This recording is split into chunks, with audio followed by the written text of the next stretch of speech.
Listo, Bueno, ya apareció. sí, buenos días, bienvenidos y bienvenidas a la conferencia La Otra Épica Arcaica, el ciclo épico, a cargo del doctor Alberto Bernabé Pajares, a quien damos la más cordial bienvenida de parte de la Escuela de Filología Lingüística y Literatura de la Universidad de Costa Rica y del Departamento de Filología Clásica. Los dejo con las palabras del profesor José Marcos Segura, miembro del departamento, quien hará una breve presentación de nuestro conferencista. Adelante. Bueno, primero que todo, buenos días a todos. Espero que se encuentren bien. Quiero agradecer a Marisela por la oportunidad, por supuesto, y sin duda alguna al doctor Alberto Bernabé Pajares, ¿verdad? Director de tesis de este señor y un gran amigo, por supuesto. En cuanto al doctor Bernabé, bueno, podemos decir que es el catedrático emérito de la Universidad Complutense de Madrid, nacido en Huelva el 1 de diciembre de 1946. Propiamente, él ha sido presidente de la Sociedad Española de Lingüística, también colaborador del Diccionario Griego-Español, editado por CSIC, y también secretario de redacción de la Revista Española de Lingüística desde 1976, también presidente del Centro de Estudios del Próximo Oriente desde el año 2003 y director del Departamento de Filología Griega y Lingüística Indoeuropea de la Universidad Complutense de Madrid desde el 1 de julio del 2002. Entre su vasta obra se encuentra en ediciones críticas, la Poetae Epici Graeci, Testimonia et Fragmenta, partes uno y parte 2, los Orfei Hymnorum Concordantia en 1988. También entre sus traducciones tenemos lo que son los himnos homéricos, la Batracomiomaquia, también que ya ha tenido varias ediciones, los textos literarios y titas, fragmentos de épica griega arcaica, la vida de Apolonio de Tiana, de Filóstrato, los epinicios de Píndaro, de Tales a Demócrito, fragmentos presocráticos, disculpen, lo que sería la retórica de Aristóteles, instrucciones para el más allá, las minillas órficas de oro, en colaboración con Ana Jiménez San Cristóbal, también lo que sería el texto Hieros Logos, poesía órfica sobre los dioses, el alba y el más allá. Entre sus ensayos encontramos el Manual de Crítica Textual y edición de textos griegos, el Manual de Lingüística Indoeuropea y textos órficos y filosofía presocrática, materiales para una comparación. Y recientemente, hace 2 semanas, salió su versión, el libro nuevo sobre la figura de Dioniso propiamente. Vamos a ver, nos dice que lleva por nombre, vamos a ver, Dionisio y lo dionisiaco en la literatura griega, arcaica y clásica. Es un texto bastante voluminoso.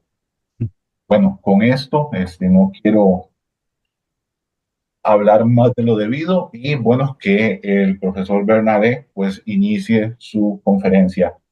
Doctor, muchísimas gracias una vez más y te dejamos con lo tuyo. Bien, el agradecido soy yo. Debo agradecer a la Universidad de Costa Rica su invitación, que me honra, y para mí es un placer compartir este tiempo con ustedes. Eh, bien, pasamos la primera diapositiva. La épica griega pasó a la gran historia de la literatura con la Ilíada y la Odisea, obras que fueron conservadas, editadas, comentadas, admiradas durante generaciones y que han llegado hasta nosotros rodeadas del inmenso prestigio de ser los fundamentos de la literatura occidental. De forma semejante, aunque en menor medida, ocurrió con las obras de Hesíodo. Otros poemas épicos arcaicos, en cambio, tuvieron peor suerte. No fueron objeto de la atención de los gramáticos alejandrinos más que para señalar divergencias con los homéricos siempre para decir que los homéricos eran mejores, y no fueron ni editados ni comentados y se perdieron pronto, de manera que solo nos ha llegado de ellos lo que podemos denominar como restos de un enorme naufragio. Sin embargo, un grupo de estos poemas, lo que llamamos el ciclo épico, fueron fundamentales para la literatura griega posterior y para la configuración de mitos muy importantes. De manera que lo que voy a tratar en esta lección es de que nos hagamos una idea de cómo podemos reconstruirlos en una cierta medida, cuáles fueron sus características, su importancia y las posibles causas de su pérdida. Será, espero, además, una muestra interesante de cómo es el trabajo del filólogo cuando se convierte en una especie de arqueólogo de los textos. Los poemas del ciclo se dedican a temas heroicos, dentro de las grandes sagas panhelénicas. Diríamos que con un cierto anacronismo serían los temas internacionales, para distinguirlos de los poemas que se ocupaban de épica local, como podría ser, por ejemplo, la toma de Ecalia. Sin embargo, a diferencia de la estricta selección que practica Homero, Homero se refiere en la Ilíada a unos pocos días de la guerra de Troya y en la Odisea se refiere al regreso de un solo héroe de la guerra de Troya.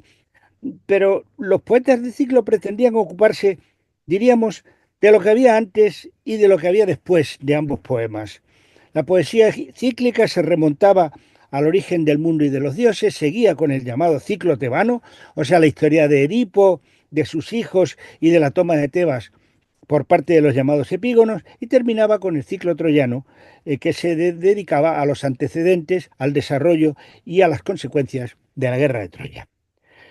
Los poemas que configuraron el ciclo en general son posteriores a Homero, aunque la historia de estos textos no es ni mucho menos como ahora, que un autor escribe un libro en 2024 y lo escribe en 2024. Los textos antiguos tenían, pues, antecedentes, pequeños poemas que luego se desarrollaban, se combinaban, de manera que la historia concreta de los textos es siempre muy difícil.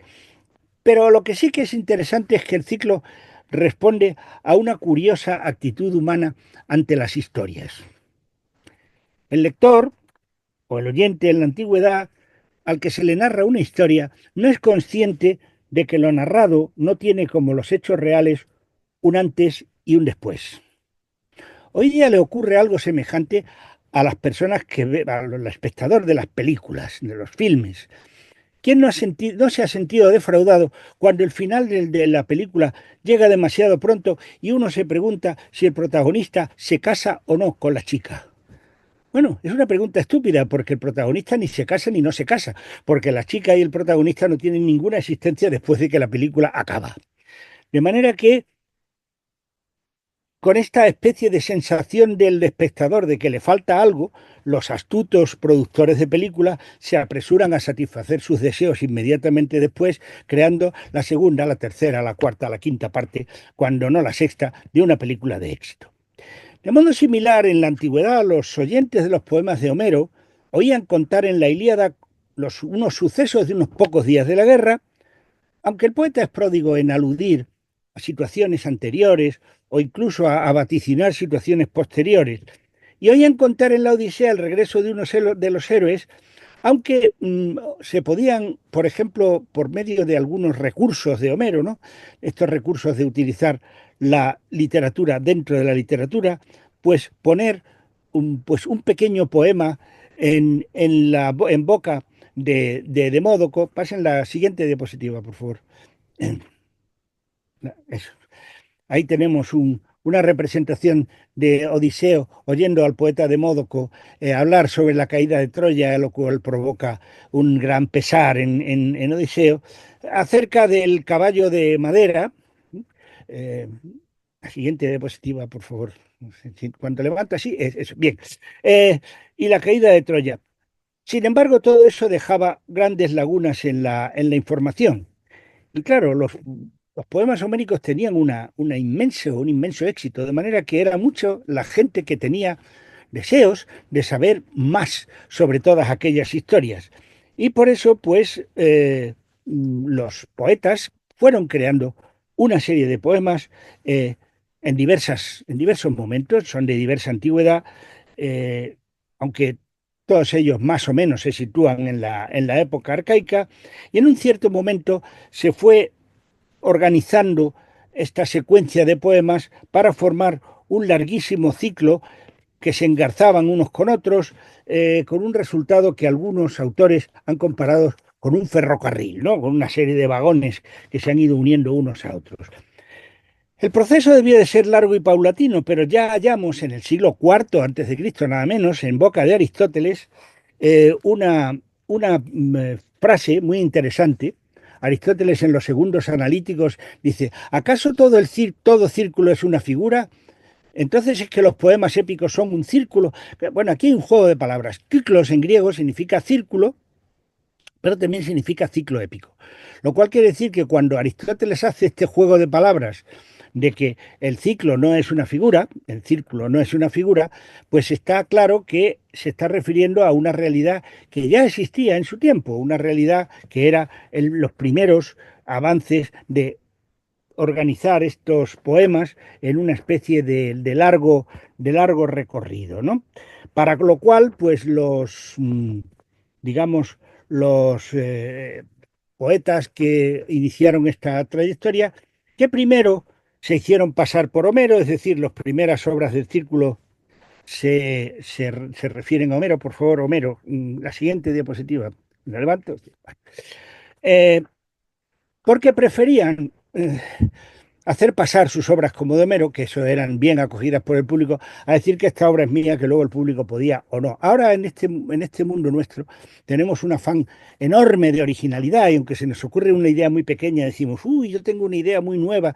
En la antigüedad no era así. En la antigüedad los poetas preferían decir que el poema era de Homero y que tuviera éxito a decir que era suyo y que a lo mejor no, ¿no? De manera que todo esto pues produjo una especie de serie de poemas que contaban una historia seguida, ¿no? Para lo cual pues hubo que hacer alguna cierta labor de, digamos, de sastrería, de eliminar aquí un episodio reiterado, de introducir aquí unos versos de sutura, en fin, todo eso que fue una tarea paulatina y que duró mucho tiempo. Bien, ¿cómo podemos acceder a una obra perdida como es el ciclo? ¿Cuáles son las fuentes de la reconstrucción del ciclo? Se puede hacer a partir de diversas vías. En primer lugar, eso es, resúmenes. Para el ciclo troyano hay un resumen que hizo un tal Proclo, no sabemos si es el filósofo neoplatónico o es otro Proclo, pero en todo caso, pues este Proclo nos da los argumentos de los poemas del ciclo troyano, ¿no? En cambio, para otros ciclos, como por ejemplo el ciclo tebano, no tenemos este tipo de resúmenes. Segunda fuente, tenemos además los fragmentos. Los fragmentos es una cosa muy aleatoria porque, bueno, nos hemos acostumbrado tanto a leer ediciones de fragmentos que a veces nos parece que, por ejemplo, los presocráticos escribieron fragmentos. Evidentemente no. Como podemos imaginarnos cuando vemos un museo en donde hay un trozo de columna y tal, que es que los griegos hacían fragmentos de arquitectura. No, es que, bueno, es lo que nos ha quedado. Mucho o poco es lo que nos ha quedado. Y puede quedar, pues, por cosas diversas, porque hay una palabra muy rara y entonces un gramático dice, esta palabra tan rara sale en este fragmento y cita un verso. Bueno, pues es lo que hay. Y con todo eso, pues tenemos que movernos, ¿no? Otro grupo importante de elementos son las tragedias, sobre todo tragedias, otras obras también, líricos y demás, pero sobre todo las tragedias. ¿Por qué? Pues porque el ciclo tenía un número digamos, de episodios que eran fundamentales para la configuración de tragedias. Los trágicos deseaban que sus argumentos fueran conocidos. Es muy raro que haya una tragedia que transcurra con un argumento nuevo del todo. Hay, pues, se cuenta que Frínico escribió unas fenicias, o se cuenta que, bueno, no se cuenta, tenemos Los persas de Esquilo. Los persas de Esquilo trata sobre la derrota de los persas a manos de los atenienses, es un hecho histórico. Esto es raro. Lo más normal, si uno empieza a hablar de tragedias conocidas, por ejemplo, el Edipo Rey o la Antígona o cualquiera que uno se le ocurra, muy a menudo son temas tomados del ciclo. Eh, Ahí tenemos algunos testimonios interesantes. Por ejemplo, Esquilo decía que sus tragedias eran porciones del gran banquete de Homero. Cuando Esquilo dice Homero, en realidad no nos engañemos, no está hablando de la Ilíada de la Odisea, porque nosotros sabemos cuáles son las obras de Esquilo. Y Esquilo no tiene obras que traten de la Ilíada de la Odisea. Tiene obras que tratan o del ciclo troyano, como por ejemplo pues el Agamenón, Coéforos y Euménides, que son del ciclo troyano, o del ciclo tebano, Edipo Rey o Antígona, perdón, Esquilo, estoy hablando de Esquilo. Tenemos temas del ciclo troyano, como por ejemplo pues una Electra, ¿no? Y Agamenón, Coéforos, Euménides. Eso es ciclo troyano. Eh, el banquete de Homero quiere decir de lo que entonces ellos se consideraba que era Homero, es del ciclo. Cuando está hablando de los banquetes de Homero es del ciclo. De manera que Esquilo se reconoce como una persona que de alguna manera se está comiendo las sobras de Homero, ¿no? Para que las sobras, no las obras, sino las sobras, ¿no? De Homero. Y también nos dice Sófocles que disfrutaba con el ciclo épico tanto como para hacer obras enteras siguiendo los temas míticos trabajados en él. Efectivamente, ya digo que eh, cuanto más episodios tenía una obra de ciclo, más tragedias se podían hacer de ellas, ¿no? Por ejemplo, el poema Las Ciprias es probablemente el que ha dado lugar a más obras, porque contaba toda la historia, por ejemplo, del sacrificio de Ifigenia, del juicio de París, de la armada en Áulide, en fin, un montón de temas, y de ese salieron una barbaridad de temas, ¿no? Y además, pues los temas de las tragedias, pues se componen sobre unas determinadas familias bien conocidas, ¿no? Lo que dice Aristóteles en la Poética, que las más hermosas tragedias se componen acerca de pocas familias, como acerca de Almeón, Edipo, Orestes, Meleagro, Tiestes, Téléfo y otros, a cuanto les sucedió que hicieron o padecieron acciones terribles. Claro, para la tragedia siempre se trataba de acciones terribles.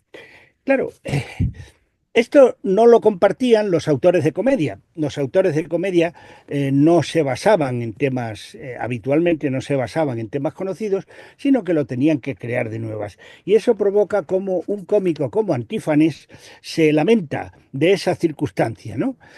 Dice, qué envidiable, dice, es la tragedia como tipo de poesía en todos los aspectos. Las tramas son bien conocidas por los espectadores antes de que se diga una palabra, de forma que recordarla es lo único que el poeta que tiene que hacer, pues con solo decir Edipo, todos saben lo demás, el padre Layo, la madre Yocasta, quiénes son los hijos y las hijas, qué le va a pasar a él, qué es lo que ha hecho.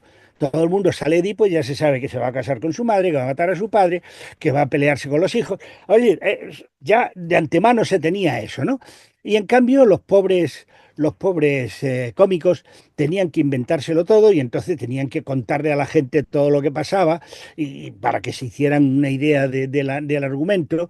Y en fin, pues ahí lo dice al final.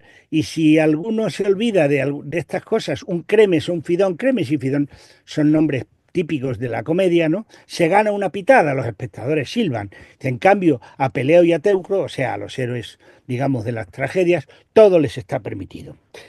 Bien, el ciclo, por lo tanto, brindaba un repertorio amplio y adecuado para las tragedias, que le permitían a los autores saber que el público tenía de antemano ya una idea de lo que iba a ocurrir, y eso le permitía jugar precisamente con esto, ¿no? Por ejemplo, diferir las cosas cuando parece que, por ejemplo, yo qué sé, en la Electra de Sófocles llega el pedagogo y dice que Orestes se ha matado en una carrera de carros. Es mentira, pero claro, el espectador dice, ¿cómo que se ha matado? Pero si Orestes tiene que venir y matar a Clitemnestra. Claro, efectivamente, luego va a venir y va a matar a Clitemnestra. Pero jugaban con esos elementos del conocimiento del público compartido, ¿no? Eso era importante. Bien, Otro aspecto a tener en cuenta para la reconstrucción del ciclo épico son las imágenes, es decir, la iconografía, porque muchísimos artistas se inspiran en el ciclo para sus obras, de manera que eh, estas pinturas, estas representaciones, pues nos facilitan entender ciertas cosas, nos permiten saber cómo se imaginaban los griegos determinadas escenas, cómo las visualizaban, o nos permiten saber cómo un determinado tema era popular en una época. Si un autor en determinado año está representando cierto tema y hay otro autor que también lo representa, pues es evidente que en esa época existe una popularidad de ese tema y existe una difusión de ese texto literario, ¿no? De todos modos, hay aquí un peligro, y es que el análisis complementario de las imágenes y de los mitos no debe hacernos olvidar que el lenguaje de los textos y el lenguaje de las imágenes es distinto. Tenemos el vicio de que escribimos un texto literario y entonces le buscamos un adorno para poner ahí, no una ilustración. Bueno, aquí ponemos este adorno de este vaso. Hombre, pues eso no es correcto, porque el pintor eh, tiene su propia tradición, tiene sus propias tendencias. No olvidemos una cosa que es fundamental, es obvia, pero es fundamental, y es que el autor literario, eh, digamos que escribe en el tiempo, lo cual quiere decir que puede narrar una escena durante 5 o 10 minutos o los que haga falta. Mientras que el pintor se ve obligado a representar en una panza de vaso una escena y que eso signifique todo lo que quiere él que signifique. Y eso no siempre es fácil de conseguir, ¿no? De manera que el autor de la pintura se centra en un momento crucial, en un momento importante en el que va a suceder algo muy relevante, mientras que el representante, el individuo que escribe, pues puede narrar, incluso narrar cosas durante un tiempo en el que no ocurre especialmente nada, ¿no? De todos modos, unos y otros prefieren trabajar sobre temas identificables, es decir, los pintores se preocupan de que las representaciones sean significativas. Voy a poner ejemplos no de la antigüedad, sino de épocas posteriores para que se hagan una idea de lo que quiero decir. Cuando se representa una santa cena y hay un individuo que lleva extrañamente una bolsa a la espalda, es Judas. Todo el mundo sabe que ese es Judas. Judas no iba a ir con los 30 dineros a todas partes llevándolo para que todo el mundo se diera cuenta de que había cometido ese terrible acto de vender a su maestro, ¿no? Pero lo que sí que quería el pintor es que uno mirara y dijera, ese es Judas. Ese calvo que lleva llaves es San Pedro. Y así sucesivamente, ¿no? Ese más jovencito es San Juan. Esto es se crea, en ninguna parte nos dicen los evangelios que San Juan era más jovencito o que San Pedro era calvo. No, pero los pintores han creado una historia, su propia historia de los elementos que quieren que los individuos entiendan, ¿no? Lo cual, pues, no siempre es fácil porque cuando la gente no tiene los referentes, pues es complicado. En España ocurre que ahora los chicos estudian muy poca historia sagrada y no reconocen los temas que nosotros los mayores reconocemos, ¿no? Entonces, pues, ni la historia sagrada ni la mitología. Entonces resulta que se encuentran, yo qué sé, con una anunciación y dicen, es un señor con alas hablando con una señora que no saben lo que es, o ven la fragua de Vulcano de Velázquez y dices, es la Virgen apareciéndose a unos mecánicos, ¿no? Que es lo que le dijo a compañera mía, un alumno en un examen. De manera que esto, pues, requiere también un conocimiento de las cosas por parte del público. Los pintores hacían también otra cosa, y era que cuando sus clientes no tenían ese conocimiento tan grande de las realidades, pues le ponían los letreros, ¿no? Para quién era cada uno. Por ejemplo, el vaso François, que es un vaso que se vende a un itálico, por lo tanto no era griego, todos los personajes que salen en el Vaso François van etiquetados, ¿no? Este es Dioniso, este es Zeus, este es, etcétera, ¿no? Esta es la cuestión. Bien, eh, vamos a ver entonces algunos rasgos literarios del ciclo. Vemos en primer lugar sobre los argumentos. Los argumentos son argumentos tradicionales. Como ya dije, el ciclo maneja argumentos que eran conocidos de los lectores, ¿no? Porque eran sagas que se transmitían por diversos sitios y entonces, pues, muchos de las cuestiones que trataban habían sido ya aludidas por Homero. Ustedes me dirán, bueno, Homero la gente lo conocía. Pues sí, Homero se daba en la escuela. O sea, los niños en la escuela lo que hacían fundamentalmente era aprenderse Homero de memoria. Tenemos un papiro egipcio de época tolemaica, o sea, cuando ya los griegos están en Egipto, en donde un niño le escribe a sus padres diciendo que está muy bien, que le manden dinero, es decir, lo que mandan los estudiantes a sus padres, y le dice ya voy muy bien porque voy por el canto 12. Es decir, que se había aprendido ya 11 cantos de la Ilíada, ¿no? Porque eso era fundamental. De manera que todo el mundo conocía a Homero. Por lo tanto, los poetas que tenían que escribir en el ciclo saben que hay cosas que no se pueden modificar. Es decir, yo qué sé, todo el mundo sabía que Ilión cae, que Troya es destruida. Todo el mundo sabe que entra un caballo de madera y entonces conquistan la ciudad. Todo el mundo sabe que, pues yo que sé, que Ifigenia era sacrificada. Es decir, son cosas que no se podían modificar. Ahora, el poeta podía modificar en detalles, o sea, argumentar en detalles, diferir, añadir, inventar, claro, también, por supuesto. No olvidemos que no se trata de historia, se trata de literatura. Recuerdo alguna discusión con algún colega sobre la película Troya, diciéndome el colega que claro que es que Troya pues no se atenía a la realidad histórica, digo, ni Homero tampoco, o sea, que Homero tampoco se atiene a la realidad histórica. Y este Sícoro pues dice que Helena no fue nunca a Troya, o sea que esto no va así. Las creaciones de ficción se pueden evidentemente modificar, ¿no? Bien, otro elemento característico del ciclo es la ordenación lineal. ¿Qué quiere decir esto? Homero, en la Odisea, por ejemplo, empieza en la mitad de la Odisea, cuando llega Odiseo a la corte de Alcino, y allí le cuenta lo que ha pasado antes, es decir, que hay un juego de antes, después. No, el ciclo tiende a narrar las cosas una después de otra en el orden en que hipotéticamente habían sucedido. Es decir, en este sentido, el ciclo se parece o prefigura lo que luego va a ser la historia como género literario, ¿no? De manera que hay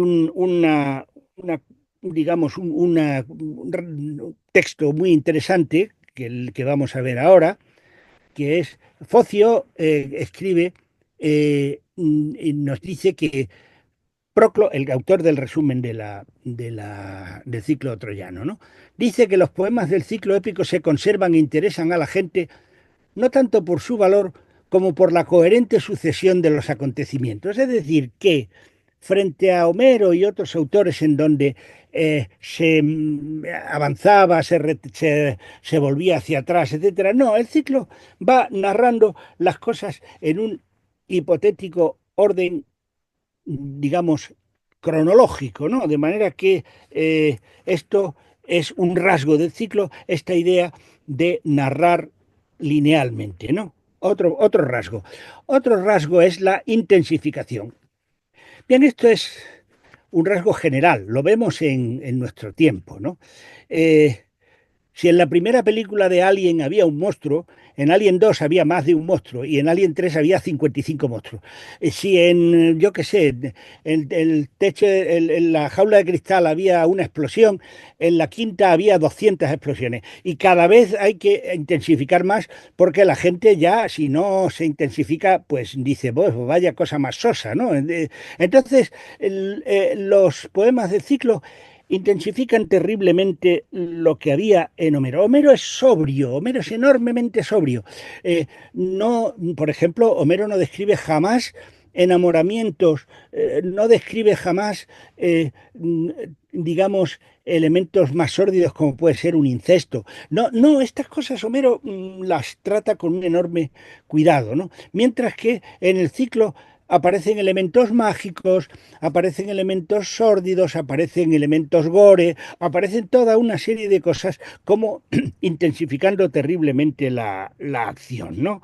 De manera que el mundo de Homero queda algo así como algo lejano, como algo único, una forma de pensar modélica, pero ya pasada, desde el momento de su composición.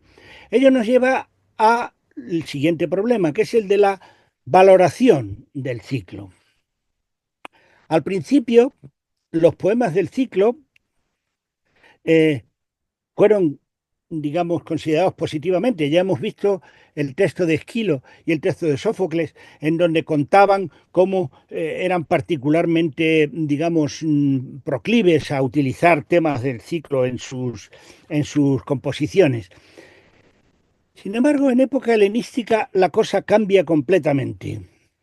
Tenemos, por ejemplo, este texto de Calímaco, en donde dice, aborrezco el poema cíclico y no me gusta el camino que lleva a la gente de acá para allá. Es decir, Calímaco entiende que en los poemas cíclicos pasan demasiadas cosas, que es un batiburrillo de una cosa detrás de otra. Los poetas helenísticos son mucho más concentrados, mucho más exquisitos, ¿no? Por ejemplo, otra cosa que dice Calímaco, ¿no? Que es muy interesante. Dice, Calímaco el gramático decía que un libro grande era un mal grande, ¿no? Mega Biblion, Mega Cacón. Un libro grande, un mal grande. Porque ellos preferían los epilios, los pequeños poemas, los epigramas, las cosas más, digamos, más cortitas, más concentradas, más elegantes, en donde se mostraba más, digamos, exquisiteces de estilo y demás, que no un poema de 8.000 versos que resultaba ya para la digestión de la época un poco grande, ¿no? Vamos a ver, para que nos entendamos, esto suele pasar con las diferencias de generaciones. Es lo que pasa con los primeros pintores, digamos, de las vanguardias del siglo XX, veían a los pintores realistas como unos pelmazos, una gente que nada más que pintaba. Bueno, les llamaban, los franceses les llamaban pompiers, les llamaban bomberos, de broma, porque representaban muchos temas del mundo clásico con los característicos cascos griegos, que eran un casco muy parecido al que usaban los bomberos de París. Entonces les llamaban bomberos por esa cosa de sacar a tanta gente con casco, ¿no? Bueno, hemos tenido que pasar tiempo para volver a apreciar la pintura del XIX, que era una pintura fantástica, una pintura extraordinaria, pero que durante el siglo XX fue denostada, considerada vieja, caduca y una cosa que ya no se llevaba y demás, ¿no? De manera que esto es así. Pues eso le pasaba a los helenísticos con el ciclo, ¿no? Por ejemplo, ahí tenemos otro texto también bastante de Poliano, ¿no? Dice, odio a esos poemas cíclicos que dicen pero luego. Bueno, pero luego es autarépeta.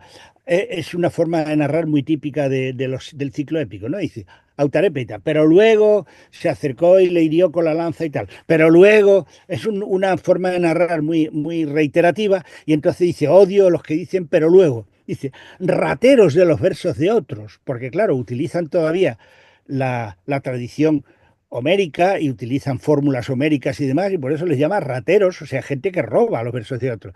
Pero aquellos le roban a Homero la ropa tan vergonzosamente como para escribir ahora canta la cólera diosa. Claro, canta la cólera diosa es el principio de la Ilíada, como todo el mundo sabe, ¿no? Meninga y Decea.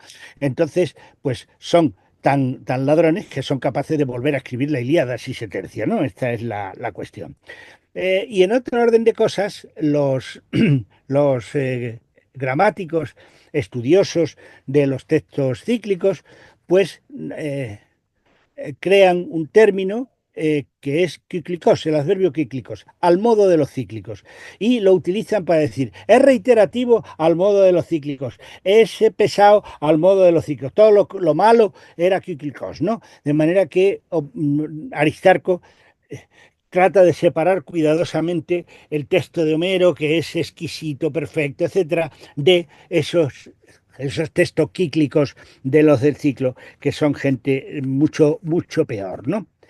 Bien, todo ello nos lleva necesariamente al tema de por qué se pierde el ciclo, ¿no? ¿Por qué se pierde el ciclo y no los poemas homéricos? Bien, primero, calidad es pregunta, no es una razón. Claro, a uno le podía decir, bueno, el poema cíclico se pierden porque Homero era bueno y los poemas cíclicos eran malos. Bueno, la verdad es que, aunque algunos autores modernos han sostenido esto, muchos textos, bueno, tampoco son demasiados, pero varios textos que nos quedan de los cíclicos son literariamente interesantes, de manera que no es una cuestión de calidad. Es más bien la que viene a continuación, es decir, una diferente concepción de la literatura.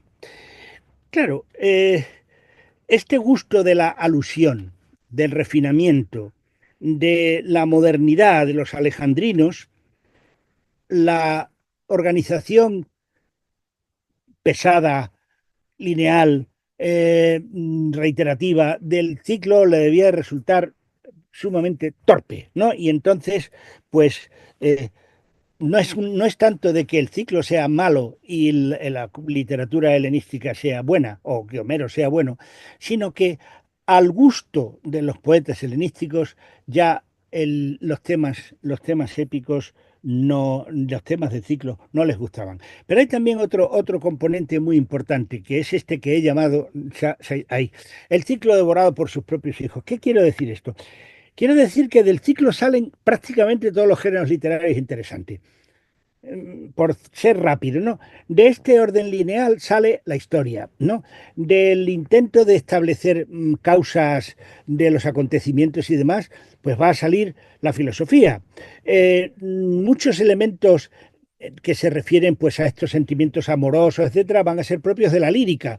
Es decir, y grandes, digamos, temas en los que hay un conflicto de intereses y tal, pues van a ser temas para el teatro. De modo que el ciclo genera otros productos y esos productos acaban ser más interesantes para el público que el propio ciclo. Por ejemplo, la gente prefería leerse el Edipo Rey que leerse la Edipodia, en donde el ciclo contaba lo que había sucedido con Edipo. De manera que es esto a lo que me refiero con la devoración por sus propios hijos, ¿no? Eh, Es revelador el epigrama que figura a comienzos de la biblioteca de Apolodoro. La biblioteca de Apolodoro es una especie de libro de mitología, ¿eh? La biblioteca de Apolodoro se parece a los modernos libros de mitología. Vamos a ver qué quiero decir. En época clásica y helenística, la mitología era aludida, y era aludida porque los autores sabían que la gente sabía de qué se estaba tratando. Entonces, ustedes no van a encontrar ni en Homero, ni en Hesíodo, ni en Esquilo, la narración de un mito, es decir, un mito contado desde el principio hasta el final. No lo van a encontrar porque el autor sabía que eso la gente lo sabía, sino que estos poemas se limitan a decir, como le ocurrió a Tiestes, que sabiendo ya que el público va a articular de lo que se trata aquello. De manera que lo que hace Apolodoro es escribir los mitos como ahora los libros que ustedes se pueden comprar en una librería de mitología griega. Y ahí le van a contar los mitos, todos ellos seguidos y en orden, ¿no? Bueno, pues Apolodoro lo hace y se jacta de ello. Adelante con este texto. Dice, la sucesión de los tiempos la podrás conseguir a través de mi erudición. Conoce los antiguos mitos para que no tengas que mirar la página homérica, ni la elegía, ni la musa trágica, ni la poesía mélica. Es decir, no tiene usted que leerse todo eso. No, se lee el mito aquí y ya lo tiene todo junto, ¿no? No busques el clamoroso verso de los cíclicos, tampoco. Mírame y encontrarás en mí el libro, claro, todo cuanto contiene el mundo. Vamos a ver, esto es como qué sé yo, las 100 mejores novelas de la literatura universal en un libro de 50 páginas para uso de estudiantes perezosos. ¿De qué trata Madame Bovary? Página y media. Ya está, pues aquí está. ¡Bum! Con eso ya tengo bastante. Esta es, digamos que es una época que en ese sentido se parece a la nuestra. La gente ahora tiene una prisa enorme y habitualmente prefiere tener la información de la Wikipedia a leerse un libro gordo en donde la cosa le venga más completa, ¿no? Bien, vamos entonces a presentar, simplemente a presentar lo que son los componentes del ciclo épico. Hay tres partes importantes. Un poema de orígenes, que es la Titanomaquia, que cuenta el origen del mundo y las primeras luchas de los dioses por digamos, tener el trono de los dioses. El ciclo tebano, que cuenta la historia desde Edipo hasta los epígonos. Del ciclo tebano voy a hablar luego porque es el único al que puedo detenerme, porque si me pongo a hablar de ciclo troyano estamos aquí unos 3 días y no es cosa, ¿verdad? Y luego el ciclo troyano, que comienza con las Ciprias, que son los 10 años anteriores a la caída de Troya. Ahí se introducía la Ilíada, se cantaba la Ilíada en este vagón de ferrocarril en su sitio, ¿no? Luego la Etiópida, que comienza justo cuando muere Héctor, y entonces viene la Amazona y Memnón y todo esto. Luego la pequeña Ilíada y el saco de Troya, que se dedican a la caída de Troya, y los regresos, que narran el regreso de los héroes a su hogar, es decir, los que no son la Odisea. Ahí se introduciría la Odisea como uno más de los regresos.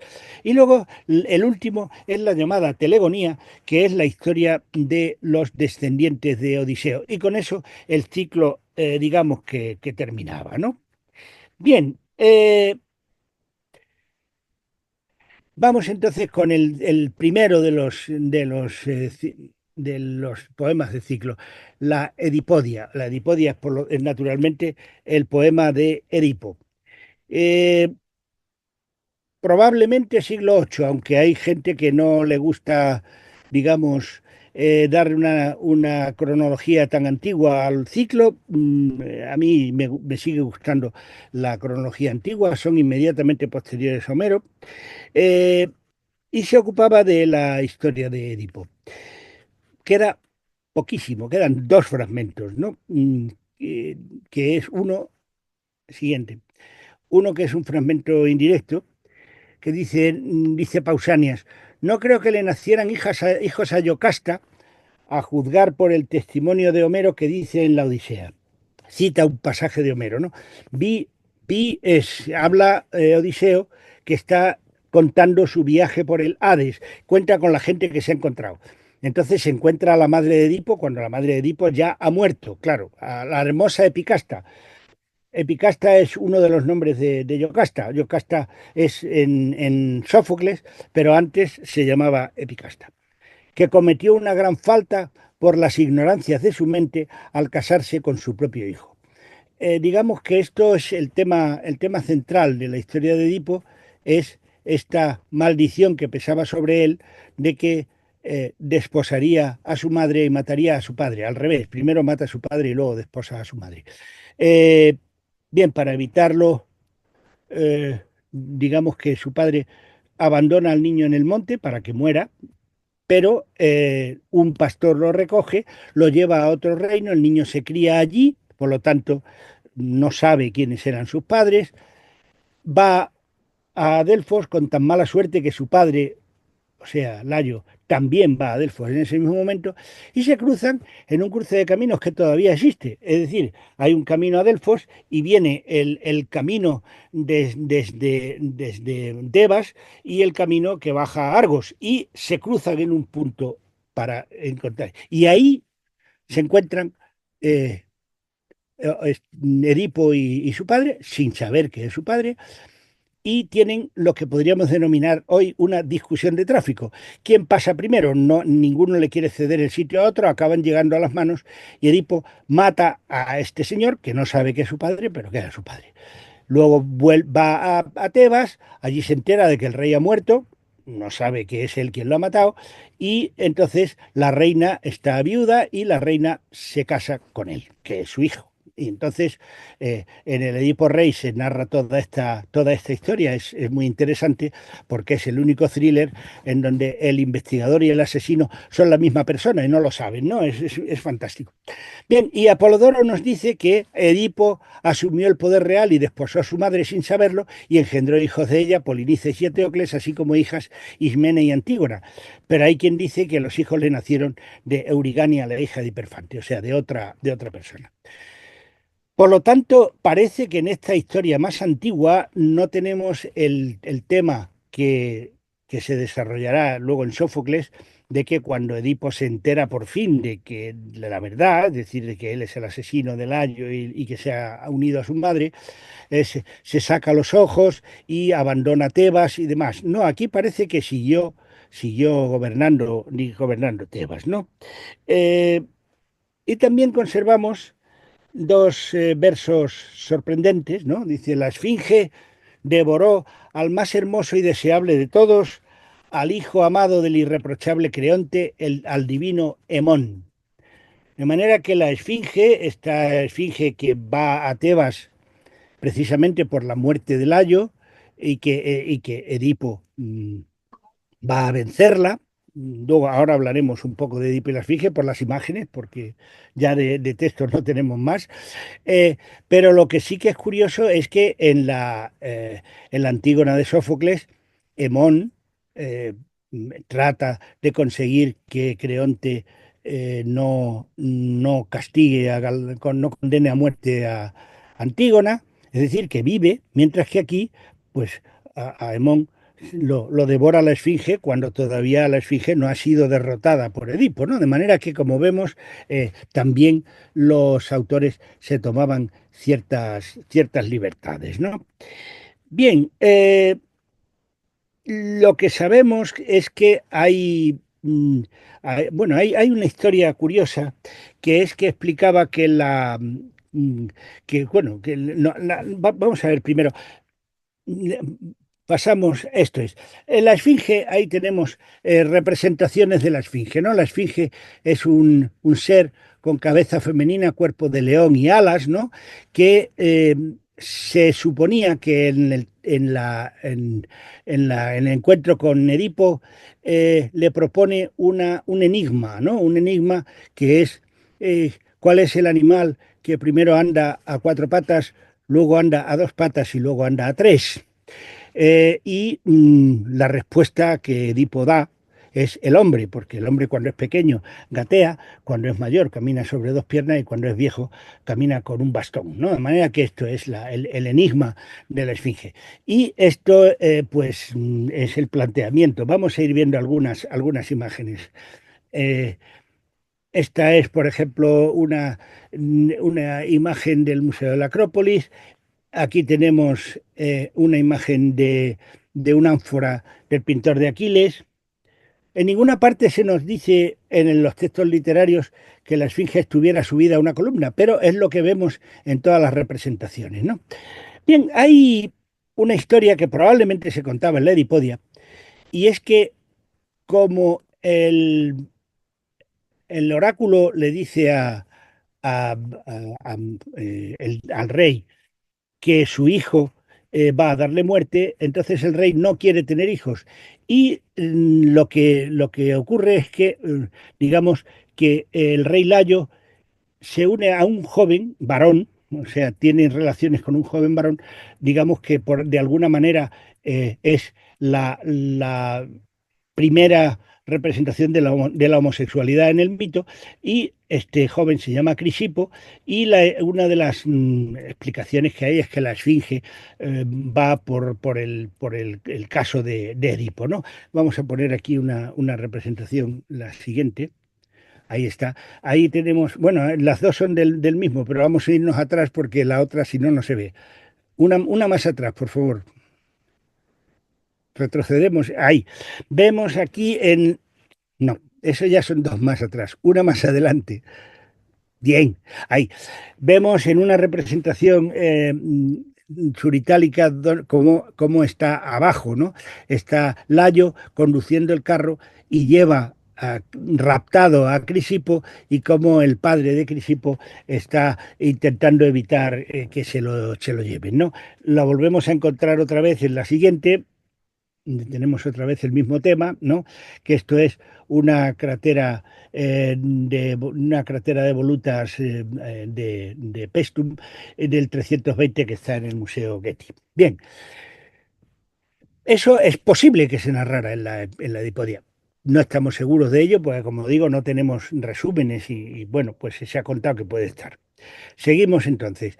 El centro de la Edipodia es la resolución del enigma por parte de Edipo. Y tenemos varias representaciones de la Esfinge hablando con Edipo, ¿no? Aquí tenemos un Lécito de Tebas, del quinto.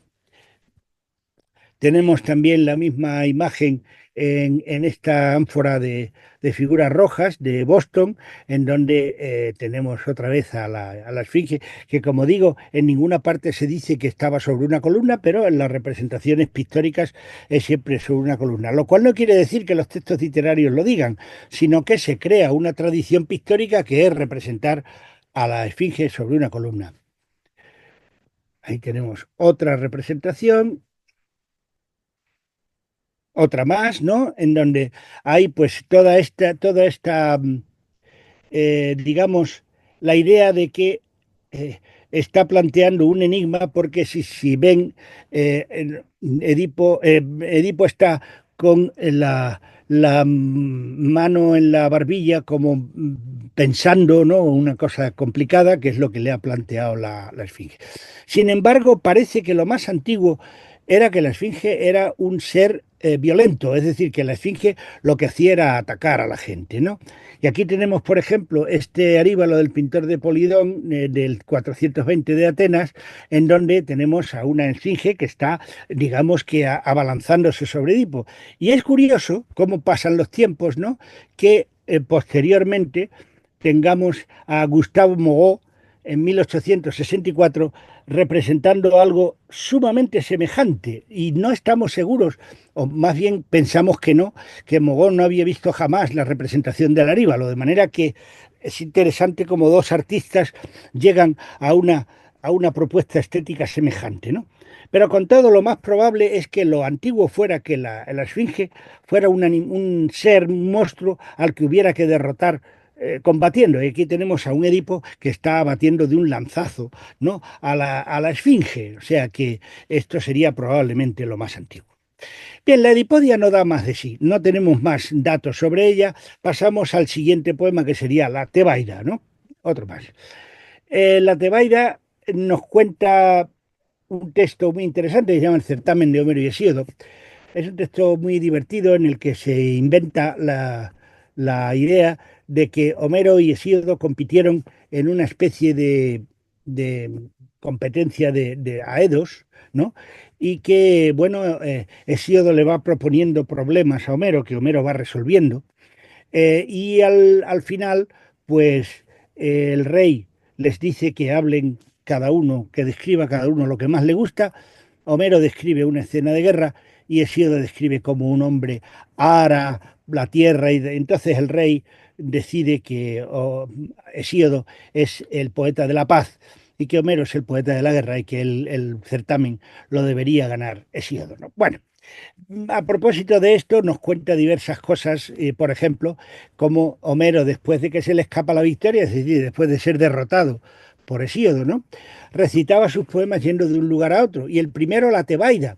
O sea, la Tebaida es ya el segundo problema del segundo poema del ciclo tebano, que se atribuyó siempre a Homero. De 7.000 versos, o sea, no era ningún poema pequeño, es un poema muy grande, cuyo comienzo es, y bueno, nos da el primer verso: canta diosa a la muy árida Argos, de donde los soberanos. Es decir, que lo que cuenta, fíjese que habla de la Tebaide, sin embargo habla de Argos. Parece que esto es una cosa un poco extraña, porque Tebas no está en Argos, sino que se refiere precisamente a la guerra que tiene lugar cuando los hijos de Edipo, que son Eteocles y Polinices, no consiguen ponerse de acuerdo sobre el poder, y entonces Polinices acude a Argos y vuelve con un ejército para conquistar Tebas y expulsar a su hermano del reino, ¿no? Bueno, pues entonces el poema empieza con el episodio más relevante, como los soberanos de Argos, pues digamos que van contra Tebas. 7, porque Tebas tenía 7 puertas y entonces hay 7 caudillos, cada uno de los cuales va contra una puerta que es a su vez defendida por 7 de los caudillos de Tebas, ¿no? Bien, mm, nos queda poquita cosa de este poema. Bien, eh, se ve que el poema contaba digamos, los antecedentes de este mal reparto del reinado por parte de los hijos de Edipo. El poema Tebaida comienza, digamos que durante los primeros versos del poema, Edipo está reinando todavía en Tebas, ¿no? Y tiene dos encontronazos con los hijos que no entendemos demasiado bien porque tienen que ver con conceptos antiguos sobre el protocolo y sobre el tratamiento de los reyes, ¿no? Eh, en este primero dice que Edipo, lo primero que hay, las tres primeras líneas que hay, no son del poema, sino que son de Ateneo, que nos introduce de alguna forma el poema, ¿no? Dice, Edipo, por causa de unas copas, maldijo a sus hijos, según dice el autor del poema cíclico La Tebaida, porque le ofrecieron una copa que les había prohibido. Es decir, él le había dicho que no le pusieran jamás esas copas. Claro, eran copas, al parecer, de Layo, de su padre, y entonces ponerle las copas de su padre era de alguna manera recordarle el parricidio, y por lo tanto eso Edipo lo toma muy a mal y se enfada, ¿no? Entonces el héroe del linaje de Zeus, el rubio Polinices, uno de los hijos de Edipo, puso primero ante Edipo una hermosa mesa de plata, la de Cadmo, el de divina sabiduría. Bien, Cadmo es el primer rey de Tebas, entonces eso no pasa nada. Pero luego llenó de dulce vino una hermosa copa de oro. Pero cuando éste reconoció puestos ante él los preciosos presentes de honor de su propio padre, una gran aflicción se apoderó de su ánimo, y al punto en presencia de sus hijos los maldijo con terribles imprecaciones y no se le ocultó a la Erinis de los dioses. La Erinis es la divinidad que tiene que ver en los conflictos de sangre, es decir, los conflictos entre, entre parientes que tienen lugar, que dan lugar a muerte o no, y por lo tanto, cuando él las maldice, la Erinis inmediatamente se hace cargo de esa maldición. Que no se distribuyeran el patrimonio en amigable hermandad, sino que por siempre entre ambos hubiera guerras y combates. Bueno, dice este reconoció los presentes de honor de su padre. Claro, ya se sabe que en el Edipo Rey, cuando Edipo descubre que se ha casado con su madre y ha matado a su padre, se saca los ojos y se queda ciego.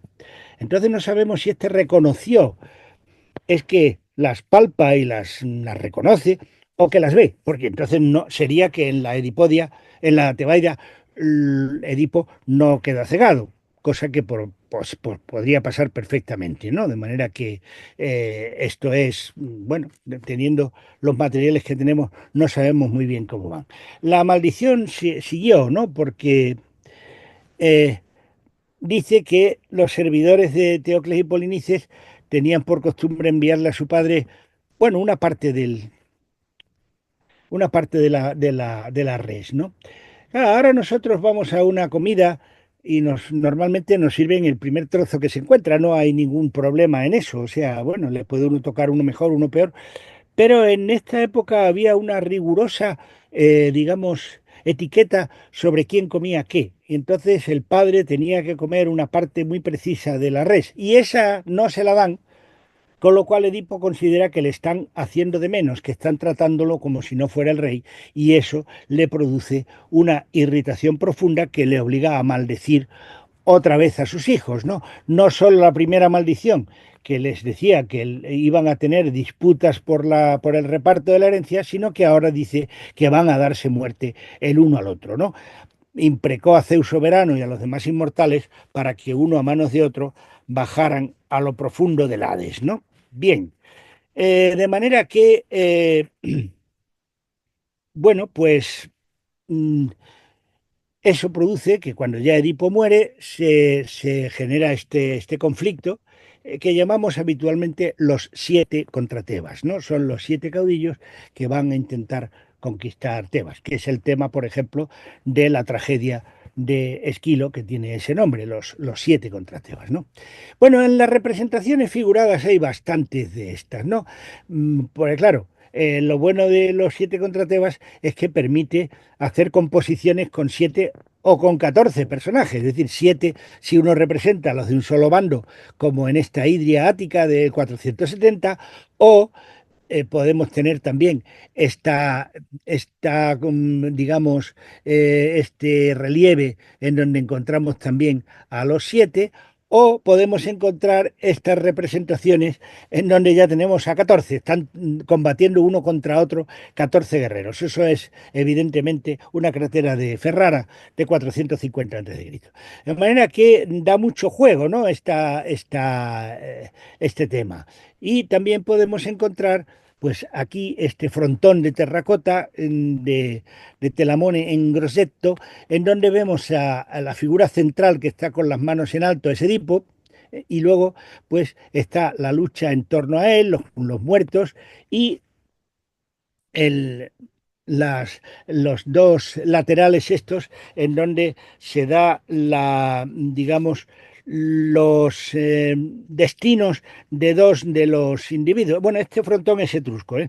A la izquierda Adrasto está huyendo en una viga y a la derecha Anfiarao se está hundiendo en el inframundo con su viga, digamos, que luego le permitirá que Anfiarao tenga un oráculo en esa zona, ¿no?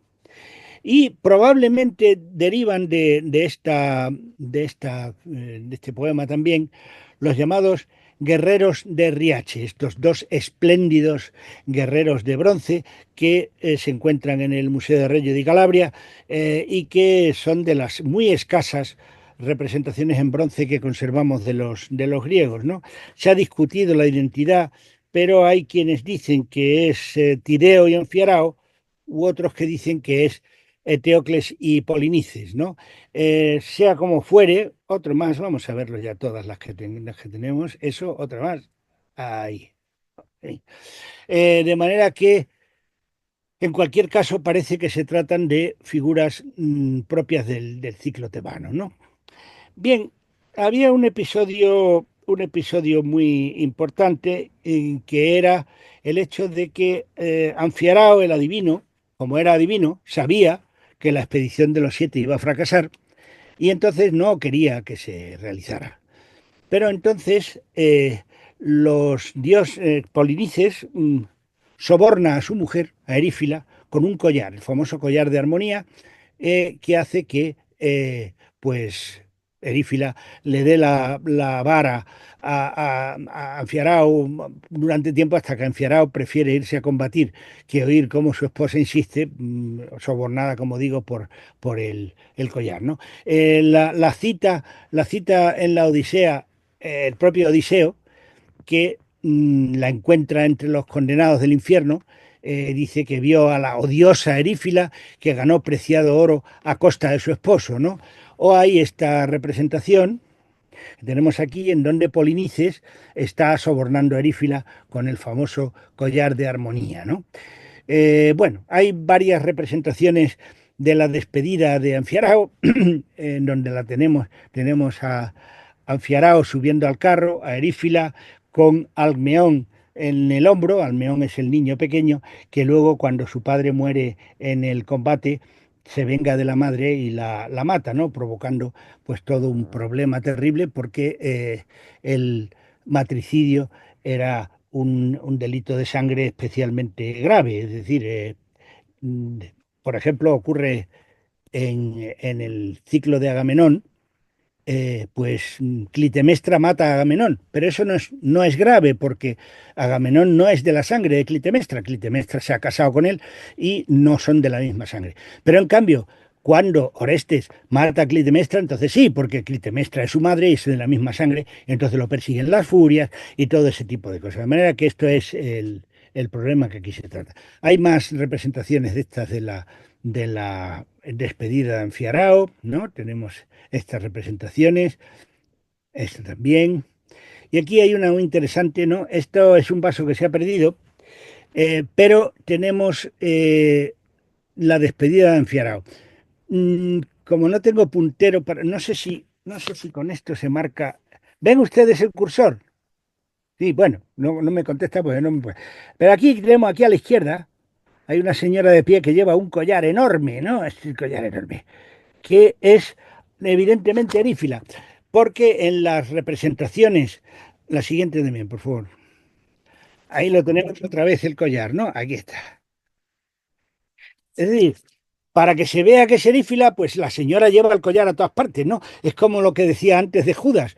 Judas que está cenando y lleva la bolsa escondida, pero la lleva para que todo el mundo vea, ah, ese es Judas. Pues, ah, esa es erífila. Ahí está Almeón despidiéndose de su hijo y erífila que lo sale a despedir con el collar en la mano, ¿no? Como no podía ser de otra manera. Bien.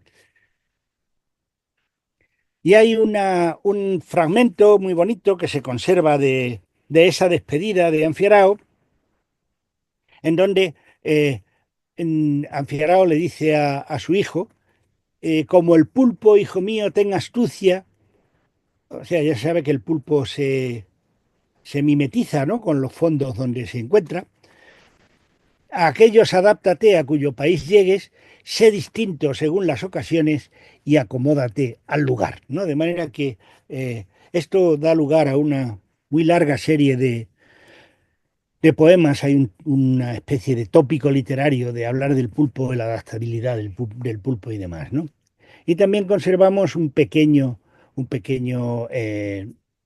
fragmento en donde se nos dice que Adrasto huye de Tebas con sus vestidos en estado lamentable con Arión de Oscura Crin. Arión es un caballo maravilloso, es un caballo que es hijo de de Demeter, ¿no? De manera que, bueno, un Demeter a la que se une Zeus convertido. Demeter se transfigura en yegua y Zeus se transfigura en caballo para unirse a ella y tienen como hijo naturalmente un caballo, que es un caballo maravilloso, que es Arión, literalmente el mejor.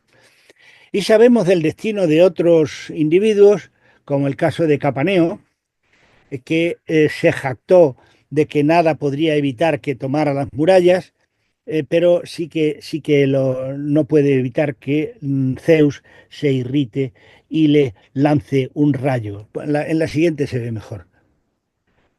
Bien, realmente nosotros imaginaríamos que esto es cualquier cosa menos un rayo, pero es la representación habitual que tienen los griegos de representar un rayo, ¿no? Son esta especie de ramo de flores o una cosa.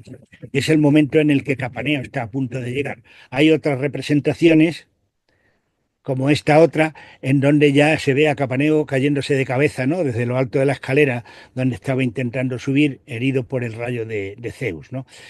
En la Antígona de Sófocles se hace referencia también a este personaje que se cae, ¿no?, del. Bien. Y tenemos también una representación de este frontón, en donde se ve a Anfiarao, y ya digo que él se lo traga la tierra, ¿no? Ahí tenemos, ahora vamos a ver el fragmento literario en donde se hace referencia, dice, pero esto no es del ciclo, es Píndaro, pero evidentemente Píndaro lo toma del ciclo, ¿no? O sea que dice, a Zeus, a Anfiarao, le hendió con su omnipotente rayo la tierra de profundo fecho, y la pismó con sus caballos antes de ir por la lanza de clima a ver su ardido ánimo. Y luego hay un curioso mito, ya terminando con estas representaciones, casi terminando con las representaciones de la Tebaida, que es un pasaje que está en un escolio en donde se dice que Tideo fue herido por Melanipo y que otro héroe mata a Melanipo y le llevó la cabeza a Tideo. Tideo abre la cabeza y sorbió el cerebro de su enemigo, ¿no? Esto es una costumbre no ya arcaica, sino primitiva, ¿no? Esto ya no se hacía en Grecia, en Grecia ya esto resultaba algo verdaderamente terrible. Por eso Atenea, que iba a procurarle la inmortalidad, se aparta de él. Y entonces Tideo le pide que le conceda la inmortalidad a su hijo, que es Diomedes. Vamos a ver una fantástica representación. Esto es un frontón del templo de Pirgi, etrusco, en donde se ve la escena, ¿no? Abajo, aquí está Tideo sorbiéndole la cabeza a Melanipo. aquí está Atenea que venía con la inmortalidad y que se retira. Y aquí está los héroes que le han traído el cadáver a él. Vamos a ver otro más cerca que se ve mejor. Ahí está, ¿no? Aquí se ve perfectamente cómo aquí viene Atenea, que lleva una especie de cacharrito, ¿no? Que eso es lo que tenía la inmortalidad. Y aquí está, pues, Tideo. Vamos a ver todavía más cerca esto. Ahí está. Y otra más. Ahí, ahí vemos, ¿no? A Tideo mordiéndole la cabeza a Melanipo. Bien, el episodio fundamental en la lucha entre Tirocles y Polinices, en la cual los dos hermanos se dan muerte uno al otro, o sea, los dos mueren, ¿no? Por eso ya va a ocupar el trono después Creonte y va a suceder todo lo que pasa en la Antígona de Sófocles, ¿no? Cuando Creonte manda que a Eteocles se le den honras fúnebres, pero a Polinices, como es el enemigo que ha venido, lo dejen insepulto. mm, eh, a- a- entonces Antígona no puede soportar eso, lo entierra, en fin, y todos los detalles que ya se saben de la historia. Aquí tenemos otra vez más representaciones, otra más, ¿no? Es más, Bien, con esto, pues, ya los poemas que continúan, o sea, el de Epígonos, no hay prácticamente ni fragmentos ni representaciones en literarias ni tampoco figuradas, pues termino aquí dándole a todos ustedes muchas gracias por su atención.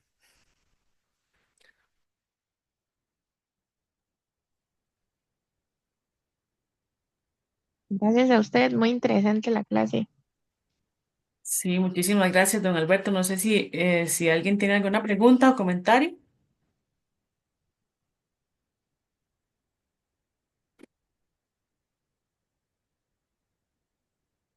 Si no tiene micrófono, pueden poner también en el chat.